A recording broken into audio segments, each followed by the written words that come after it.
আসসালামু আলাইকুম ভিউয়ার্স, চলে আসলাম আপনাদের মাঝে আরও একটি নিউ ভিডিও নিয়ে।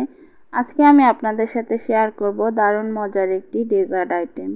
ঘরে থাকা সামান্য কিছু উপকরণ দিয়ে বানিয়ে ফেলুন মজাদার এই ডেজার্ট আইটেম। আজকে আমি শেয়ার করব পাউরুটির মালাই চপ রেসিপি। চলুন দেখে নেই কিভাবে করি নরম তুলতুলে মালাই চপ রেসিপিটি। এখানে আমি 1 লিটার লিকুইড মিল্ক নিয়ে নিয়েছি। একটু জাল করে নেব, জাল করে হাফ লিটারের মতো করে নেব। এখানে দিয়ে দেব চিনি 4 টেবিল চামচ পরিমাণে।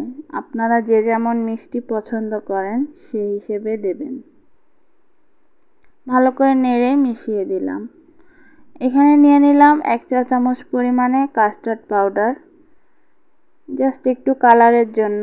আপনারা চাইলে ফুড কালার ইউজ করতে পারেন।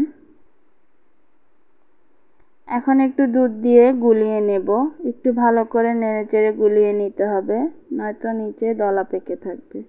এটা এখন সাইডে রেখে দেব। এখানে আমি 6-7 পিস পাউরুটি নিয়ে নিয়েছি। এখন আমি একটা বোর্ডে নিয়ে নিলাম। পাউরুটির সাইডগুলো কেটে নেব। অবশ্যই পাউরুটির সাইডগুলো কেটে নিতে হবে। এই তো কেটে নিলাম। এখন আমি একটা বেলুনের সাহায্যে ভালো করে একটু চেপে চেপে দেব।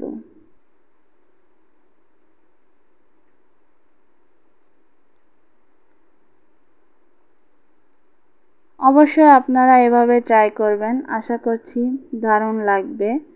আমার ভিডিওগুলো যদি আপনাদের ভালো লেগে থাকে আমার চ্যানেলটা সাবস্ক্রাইব করে দিবেন, লাইক কমেন্ট শেয়ার করবেন, যেন আগামী দিনগুলো আমি এগিয়ে যেতে পারি, আরও সুন্দর সুন্দর রেসিপি নিয়ে আপনাদের সামনে হাজির হতে পারি। আমি আরও একটি পাউরুটি কেটে দেখাচ্ছি।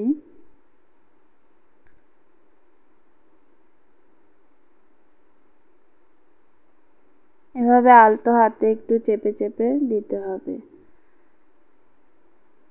এটা আমি একটু লম্বালম্বি শেপ করে নেব।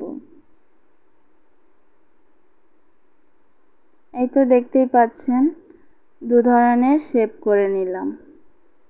এখন আমি একটি স্কয়ার সাইজের সার্ভিং ডিশ নিয়ে নিলাম। আপনারা যে কোনো পাত্রে নিতে পারেন। এ পর্যায়ে চলে যাব মূল রান্নায়। এখানে আমি 1 টেবিল চামচ পরিমাণে কনডেন্স মিল্ক দিয়ে দিলাম। ভালো করে নেড়ে মিশিয়ে নেব। এখন দিয়ে দিলাম গুলিয়ে রাখা কাস্টার্ড পাউডার। এই পর্যায়ে চুলার আঁচটা মিডিয়াম টু লোতে রেখে অনবরত নাড়তে হবে। 3 থেকে 4 মিনিট এভাবে নাড়াচাড়া করতে করতে দেখবেন দুধটা ঘন হয়ে গেছে, মালাই আকারে হয়ে গেছে। এখন আমি একটা ছাঁকনি দিয়ে ছেঁকে নেব, যেন দুধের সর বা কোনো দানা অংশ না থাকে। দুধটা একটু সামান্য পরিমাণে ঠান্ডা করে নিয়েছি। এখন আমি দিয়ে দেব।